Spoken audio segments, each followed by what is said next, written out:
বাগেরহাটে সুন্দরবন উপকূলে কোস্ট গার্ডের বিনামূল্যে চিকিৎসা কার্যক্রম পরিদর্শনে মার্কিন চিকিৎসক দল। বাগেরহাট থেকে এইচ নান্টুর রিপোর্টে বিস্তারিত।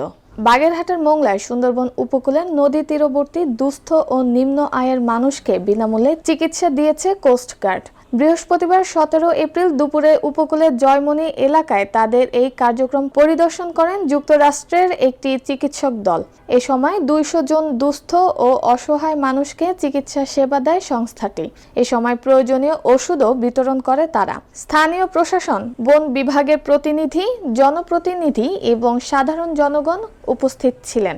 কোস্ট গার্ড পশ্চিম জোন সদর দপ্তরের medical officer surgeon lieutenant commander Maksuda Jahan বলেন, বিভিন্ন সময় মেডিকেল ক্যাম্পেইনের মাধ্যমে বিনামূল্যে চিকিৎসা সেবা প্রদান করে আসছে কোস্ট গার্ড।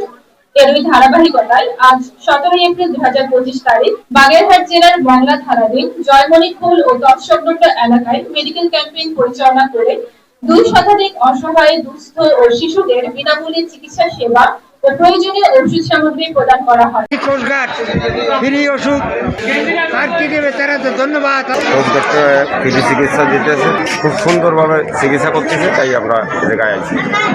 কোস্ট গার্ড আমাকে চিকিৎসা করে ওষুধ দিতে আছে।